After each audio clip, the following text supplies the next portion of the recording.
So if there's one indicator of the economy that rings home the loudest, it's jobs. I mean, if you don't have a good one, you're kind of fucked. And that's the bad news.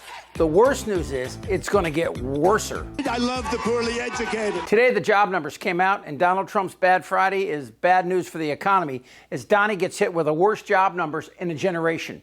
And Trump is freaking out, blaming the numbers on everything from the Fed to Democrats to even the Epstein investigation. We'll get to that in a minute. Man-Titties, though, is sending out his lackeys to try and pretend it has nothing to do with tariffs, and it's all going to be better real soon. President Trump knows that we're super optimistic about the future of the jobs numbers because we're seeing a massive blowout in capital spending and new factory construction, something that happened because of the tax reforms that we had. So people are allowed to expense factories. Capital spending is growing at a rate. It was about 8% over the first half of the year. It's accelerating in the third quarter, which is why GDP now has the third quarter at about 3%. And so, like, all the indicators that we're seeing are that inflation is low and economic growth is solid.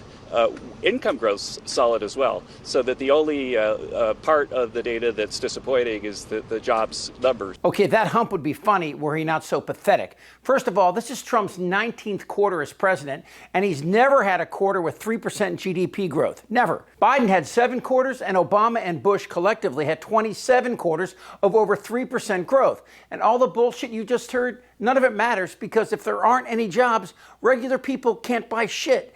And businesses don't hire people based on Trump's speculation that everything will be beautiful. Businesses only hire people when they need more employees to meet demand. And demand is dead because of the tariffs. I'll explain that in a second. But first, here's yet another hump out to shill for pouty cockwaffle. Let's get back to the August jobs report. Fairly weak. Only 22,000 jobs added in August. Labour Secretary Laurie Chavez-de Rima joins me now. Madam Secretary, welcome back to the show. It's good to see you. Good to see you as well. The job market's slowing.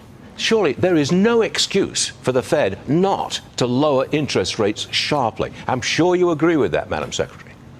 Absolutely. Jerome Powell should be embarrassed by this report because he has not done his job. You know, the president was right in 2016, and the president is right now. Everybody has done their job. The president in his tariff talks, the trade deals, the trade deficit, making sure that that is for the American people, that he has balanced that. Congress did their part in passing the one big beautiful bill, the working tax cuts for, Americans. But Jerome Powell has not done his job. He needs to lower that interest rate so that makes sure all 3 legs of that stool are doing their job for the American people. Okay, so here's the deal with the Fed. First off, inflation is not under control, and that's partially because of the tariffs.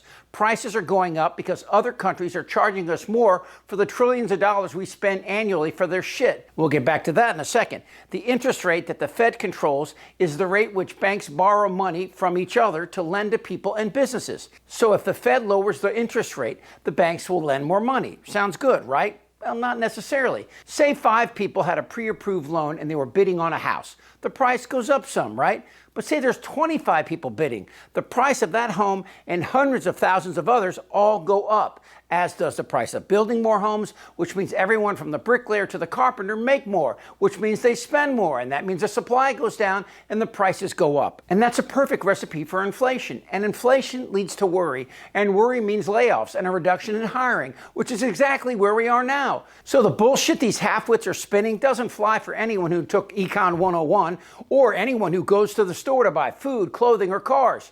Now, the stock market has been fairly stable, but all that means is the 70% of Americans who don't have money in the market look at the Dow and NASDAQ like my dog does the television when the news comes on. It has no real relevance in their lives.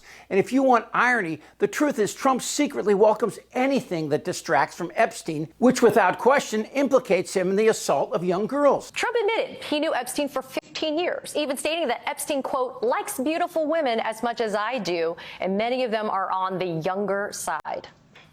In 2021, as part of Ghislaine Maxwell's trial, it was revealed that Donald Trump lied about riding on Epstein's plane. He actually flew on it 7 times. But it's really a Democrat hoax because they're trying to get people to talk about something that's totally irrelevant to the success that we've had as a nation. And that's what I want to talk about. That's what we should be talking about, not the Epstein hoax. Now, that meandering reaction you just saw is partially due to Trump's wavering mental faculties, which are sagging like his man boobs before his orange spray tan and man girdle are applied. But as bad as the economy gets, or as dangerous as Russia, China, and North Korea become, or RFK's worm-riddled brain attacks science, or even the possibility of another impeachment in 2026, the Epstein files frighten Trump the most, holding the promise of jail time or fleeing the country.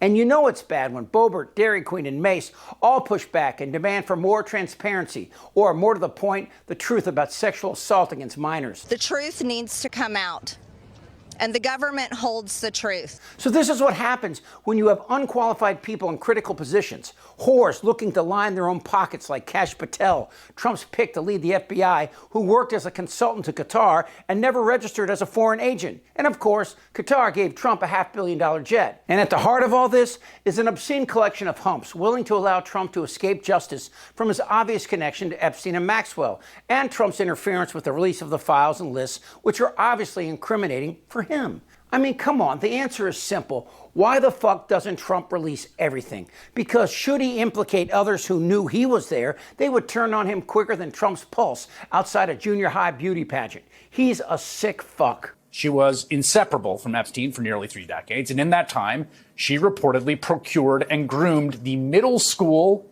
and high school age girls that Epstein and Maxwell and others reportedly preyed on. I just wish her well, frankly. So let's get back to what's really happening here. Trump knows the Epstein files will sink him, and while he might be able to pardon himself, there will be state crimes plus the embarrassment. So in the meantime, Trump lines his pockets. He's made billions manipulating the crypto market as well as the stock market. In fact, I think the only reason he keeps introducing tariffs is so the market will fall and he and his friends like Dairy Queen can buy low, then sell right before Trump backs off the same tariff demands. I mean, there is no other reason. You know, given what the government's been doing and this administration's been doing, it would not shock me, and I hate to speculate, if we were to find out that a whole bunch of people who work in Washington as our elected leaders, one way or the other, ultimately sold stocks last week, or potentially worse than that, shorted the market. Here's a real conservative and head of the National Review Online explaining his grift. One of the attractions that people don't seem to really understand why Trump loves tariffs so much is that historically, tariffs are the biggest driver of political corruption, because every single interest goes hat in hand and either asks for an exemption to tariffs or asks that their competition get tariffed. It is a way to beseech those in power for special pleading, and that, I think, is the economic philosophy of this administration. So the job numbers are a direct reflection of the tariffs, which, had they not been implemented, the economy would probably be starting to grow. But Trump doesn't care about the economy. He cares about himself.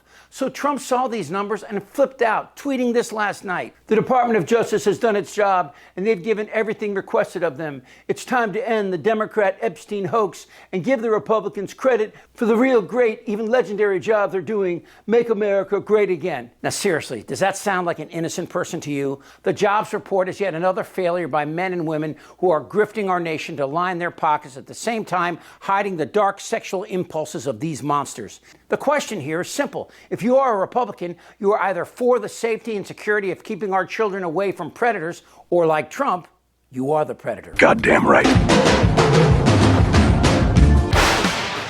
It's sitting on my desk. It's not fair. Who are you talking to? I could be a stupid person. Trump admitted he knew Epstein for 15 years. Seriously, we need to release the Epstein list. Are you still talking about Jeffrey Epstein? He is f***ing Satan. Are you not entertained? Do you have no shame? I'm sorry, ma'am. It's not fair.